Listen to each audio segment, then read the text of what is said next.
নমস্কার, আমি তরুণ ঘোষ। শেখ হাসিনা ইস্যুতে এসে সমস্ত ব্যাপারটা চটকে গেল। মিটিং কালকে জয়শঙ্করের সঙ্গে খলিলুর রহমানের মিটিং হচ্ছিল, কিন্তু শেখ হাসিনার প্রত্যর্পণ এবং হাদির খুনিদের প্রত্যর্পণ নিয়ে একটা জট পেকে গেল। এই জটটা কখন ছাড়াবে তার কোনো নিশ্চয়তা নেই। এক কথায় বলা যায় যে শুরুতেই চুনা ফেলে দিয়েছেন আমাদের খলিলুর রহমান। এক তো হচ্ছে এই শারমিন চৌধুরী, প্রাক্তন স্পিকার, তার অ্যারেস্ট, সেটা বুঝিয়ে দিচ্ছে যে আওয়ামী লীগে এই ব্যাপারে মানে বিএনপি সরকারের মনোভাব কি সেটা পরিষ্কার উনি বলেছেন, জয়শঙ্করজি বলেছেন। এখন আমাদের কাগজে কূটনৈতিক ভাষায় যেটুকু বলা যায় সেটুকু আমাদের কাগজে বেরিয়েছে। জয়শঙ্কর আর খলিলুরের কথা উঠল হাসিনা প্রসঙ্গ।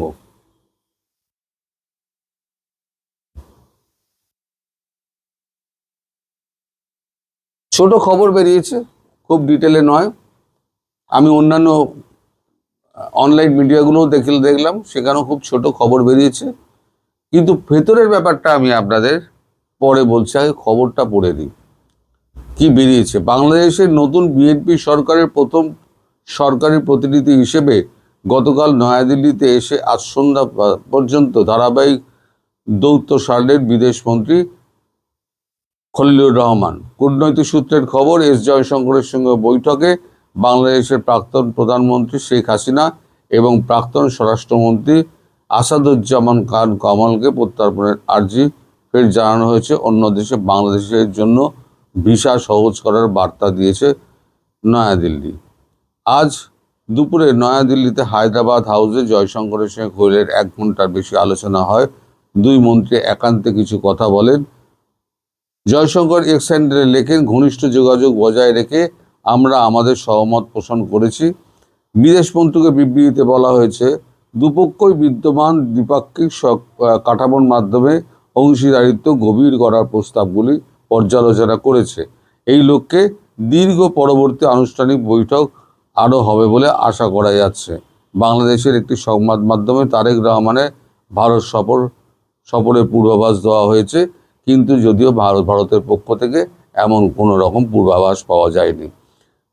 খলিলুর আজ বাণিজ্যমন্ত্রী পীযূষ গোয়েল, পেট্রোলিয়াম প্রাকৃতিক গ্যাস মন্ত্রী হরদীপ সিং পুরীর সঙ্গেও বৈঠক করেছে। এ সময় প্রধানমন্ত্রীর বিশেষ মন্ত্রকের উপদেষ্টা হুমায়ুন কবির এবং ভারতে বাংলাদেশের হাই কমিশনার রিয়াজ হামিদুল্লাহ উপস্থিত ছিলেন। খলিলুর সাম্প্রতিক সময়ে বাংলাদেশের ডিজেল সরবরাহের জন্য ভারতকে ধন্যবাদ জানান এবং সরবরাহ আরও বাড়ানোর অনুরোধ জানান। জবাবে পুরো বিষয়টি ইতিবাচকভাবে বিবেচনার জন্য আশ্বাস দিয়েছেন। বাংলাদেশের বিদেশ মন্ত্রকের বিবৃতিতে জানানো হয়, ওসমান হাদি হত্যাকাণ্ডে অভিযুক্ত ব্যক্তিদের গ্রেপ্তার করে ভারত সরকারকে ধন্যবাদ জানায় খলিলুর। ধৃতদের প্রত্যর্পণের চুক্তি অনুযায়ী বাংলাদেশে ফেরত পাঠানোর বিষয়ে ঐক্যমত্য হয়েছে। মানে হাদির খুনিদের ব্যাপারে ফেরত দেওয়ার ব্যাপারে খবরটা এখানেই শেষ। ফেরত দেওয়ার ব্যাপারে দুই সরকারই ঐক্যমত হয়েছে। কিন্তু শুরুতেই উনি যেটা বললেন, 1 নম্বর পয়েন্ট খলিলুর রহমান, সেটা হচ্ছে শেখ হাসিনার প্রত্যাবর্তন, বাংলাদেশে ফিরিয়ে দেওয়া, প্রত্যাবর্তন নয়, প্রত্যর্পণ, এবং আসাদুজ্জামান খান তার প্রত্যর্পণ, এই দুটো নিশ্চিত করতে হবে। তাহলে দ্বিপাক্ষিক সম্পর্ক স্মুথ চলতে পারে। তো তারপরেতে জয়শঙ্করজি বলেন যে আপনার যা যা বলার আছে, প্রায় 1 ঘন্টায় মিটিংটা চলে, আপনার যা যা বলার আছে আপনি আগে বলে দিন, আমি নোট ডাউন করে নিই, তারপর আমি একটা একটা করে উত্তর দেবো। তখন উনি তিস্তা জল চুক্তি থেকে আরম্ভ করে জলবন্টন চুক্তি, তারপর আমাদের ডিজেল সরবরাহ, পণ্য সরবরাহ, ট্রান্সশিপমেন্ট, তারপরে তুলা রপ্তানির ব্যাপার, এইগুলো পরপর উনি বলে যান এবং ভিসা সংক্রান্ত ব্যাপারটা উনি তোলেন যে ভিসা দিতে সহজ করতে হবে, ভিসা পদ্ধতি, বিশেষ করে ট্রাভেল ভিসা এবং অন্য দেশে যাওয়ার জন্য যে ভিসাগুলো দেওয়া হয় সেই ভিসা। জয়শঙ্করজি বলেছেন এই ব্যাপারে আমরা কথাবার্তা বলবো। আপনাদের মনে আছে প্রণয় ভার্মা একবার বলেছিলেন যে খুব তাড়াতাড়ি ট্রাভেল ভিসা দেওয়া হবে। আমি তখন বলেছিলাম এটা ভারতের মানে ঘোষিত নীতির বিপরীতে গিয়ে উনি এই কথাটা নিজে থেকে বললেন কি করে। সঙ্গে সঙ্গে তাকে ভারতে ডেকে পাঠানো এবং তড়িঘড়ি উনি রাত্রিবেলা ভারতে ছুটে আসেন। তারপরে নতুন রাষ্ট্রদূত আপনাদের ওখানে নিয়োগ করার কথাগুলো ওঠে। অর্থাৎ তিনি যে কথাটা বলেছিলেন সেই কথাটা যে ভারতের কথা নয় সেটা কিন্তু অনেক আগেই আমি বলে দিয়েছিলাম। আজ পর্যন্ত কিন্তু ট্রাভেল ভিসা চালু হয়নি এবং ভারত বলেছে আমরা চেষ্টা করছি, খুব শিগগির কথাবার্তা আমরা বলবো। এইবারেতে সব যখন কথাবার্তা খলিলুর রহমানের হয়ে যায় তখন এবার জয়শঙ্করজি কথা বলতে শুরু করেন। উনি প্রথমেই বলেন শেখ হাসিনা এবং আওয়ামী লীগ প্রসঙ্গকে বাদ দিন। এই দুটো প্রসঙ্গ যে আপনারা টানছেন না, এই দুটোকে বাদ দিন। আমাদের যে শর্ত আছে 1 নম্বর এবং 2 নম্বর, শেখ হাসিনার নিঃশর্ত মুক্তি এবং তার সমস্ত মামলা প্রত্যাহার, এবং 2 নম্বর তাকে রাজনৈতিক কর্মকাণ্ড শুরু করার জন্য একবার উপযুক্ত পরিবেশ তৈরি করে দেওয়া। এর মধ্যে আমরা আগেও আপনাদের বলেছি যে শেখ হাসিনা প্রত্যর্পণের ব্যাপারে আমাদের কোনো রকম নেই, মানে আমাদের সিদ্ধান্ত নেই এরকম। আপনাদের কাগজে কিছু কিছু জায়গায় বেরোচ্ছে যে শেখ হাসিনাকে নাকি কাতারে পাঠানো হচ্ছে। তিনি কোথাও যাচ্ছেন না, আমি নিশ্চিত করছি তিনি কোথাও যাচ্ছেন না, তিনি ভারতবর্ষেই থাকছেন। এবার শেখ হাসিনা প্রসঙ্গতে আপনি আর আসবেন না। এবার বাকি প্রসঙ্গগুলো আমি যেগুলো লিখে নিয়েছি সেগুলো আমি একটা একটা করে উত্তর দিচ্ছি। আপনার ব্রহ্মপুত্রে বাঁধ দেওয়ার ব্যাপারে আপনারা চীনকে ডেকে এনেছেন এবং চীন ওখানে অনেকটা কাজকর্ম এগিয়েছে।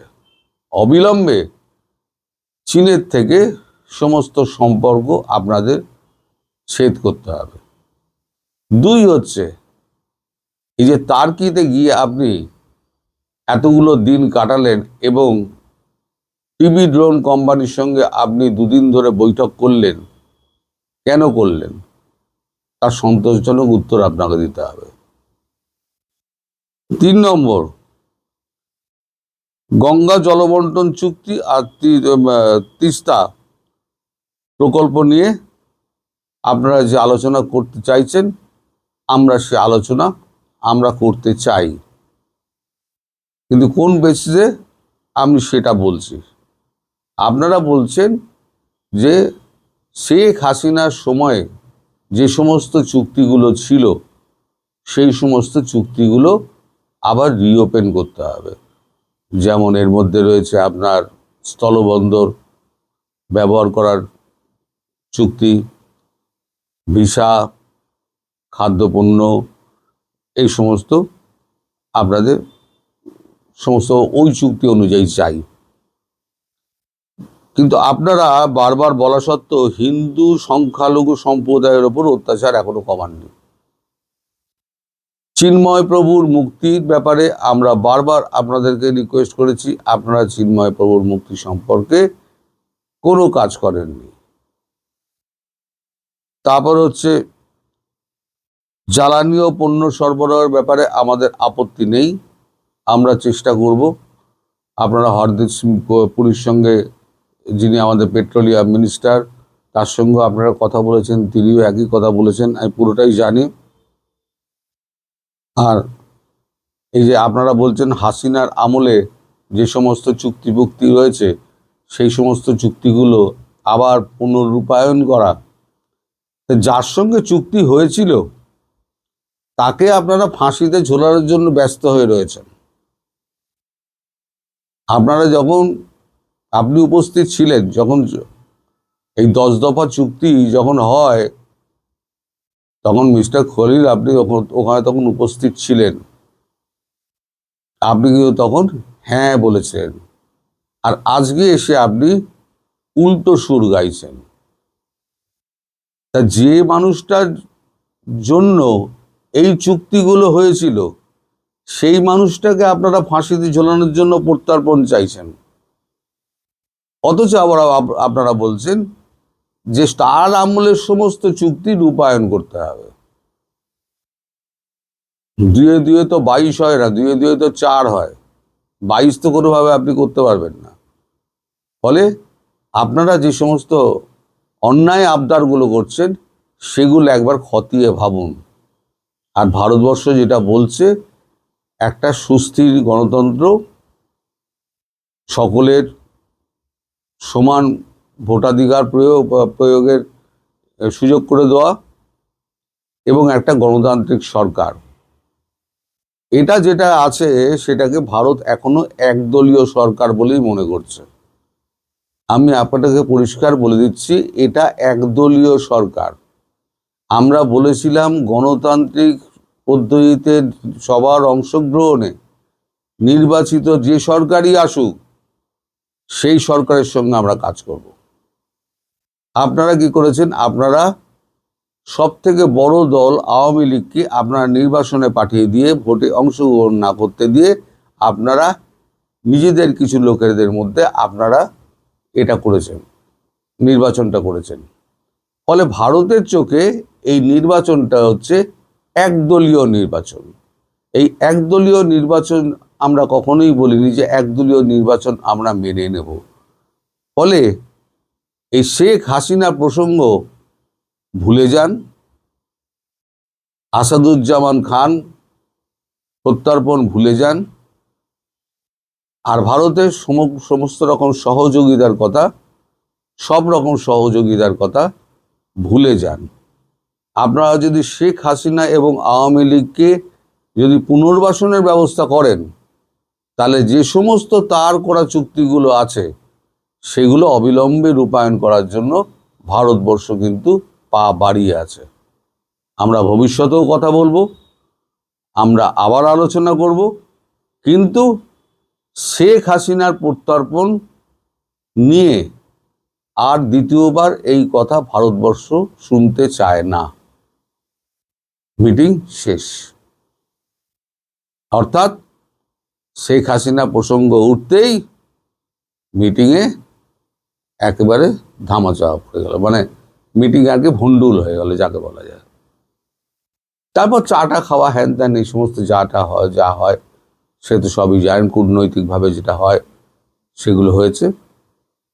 তবে মিটিং কিন্তু ফলপ্রসূ হয়নি। অনেক দিন আগে আমি একটা ভিডিও করেছিলাম, আমি লিখেছিলাম যে খলিলুর আসছেন বটে কিন্তু চিড়ে ভিজবে না। আলটিমেটলি কিন্তু চিড়ে ভিজল না।